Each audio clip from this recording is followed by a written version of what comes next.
we're undergoing a massive crisis of antibiotic resistance. Some types of TB are now resistant to most effective forms of treatment. One reason for that is that doctors used to overprescribe antibiotics, and now their effectiveness is diminished. So, in general, overprescription, underprescription, or even misprescription of medicine is a massive issue. It affects the lives and well-being of tens of millions of patients. One way of addressing that is to try to ask what factors drive the physician's prescription behavior, what factors make someone overprescribe. My name is Michael, and for the last several weeks, I've been working with IQVIA to do that. But not just to answer the question, but also to ensure that the trustworthiness and integrity of the approach is maintained. Let me tell you a bit about IQVIA. IQVIA is a leading services provider to the pharmaceutical industry. Now, the pharmaceutical companies, of course, sell drugs, but they don't sell them directly to the patients. In fact, pharmaceutical companies are best placed to interact with the physicians, not only to provide them with drugs, but also to support their professional development and to update them on any industry investments. It is then the physicians who prescribe drugs to the patients. So, wouldn't it be great if the pharmaceutical companies knew which doctors are likely to overprescribe? And IQVIA is really well placed to do that. In fact, IQVIA is the world's largest vendor of curated independent prescription level data.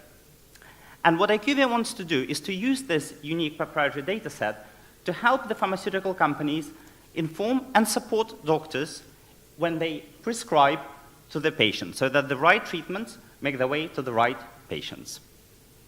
And in fact, this is exactly what IQVIA is doing now. They're developing a tool to help pharmaceutical companies understand the main drivers of prescription behavior. So, job done, right? But hold on, what did I do? Turns out, things aren't quite so rosy. Let me go back. So, this panel in the red, this is what I spend my time on during the project. And this will tell the companies the exact factors that are important for the physician's prescription behavior. Perhaps it is old-fashioned doctors set in their ways. Or perhaps it is the younger ones who are keen to use all the new products. It's really important to understand what are the actual factors. But there is a problem here. Now, I can't actually show you the real data underneath because it's confidential, but let me explain the detail with an example. For every physician, we have lots of data. We have their demographic data, we have their professional data, and in fact, much more. And what we can do is we can put it through a machine learning algorithm. And out will come out a prediction about their prescription tendency. But more pertinently than that, there is another output. We can also have a ranking of what factors were actually important in making this decision. So, for example, perhaps practice type was really important and gender less so. There is an issue here. For those of you in the know, this is what's called feature importances. And feature importances are known to be unreliable. Not necessarily incorrect, but this is a black box algorithm, and it's very difficult to verify. And for something as important as health, wouldn't you want to have the utmost trust in the process? So that was the key challenge that I faced. In order to overcome that, there were two problems I needed to solve. The first problem was one of technical complexity. Why these rankings can be unreliable is a complicated mathematical problem. It is, in fact, at the cutting edge of interpretable machine learning. The information is very new and generally available in few places in technical literature. So I had to spend several weeks reading quite hairy maths. If any of you are up for fun party banter, ask me later.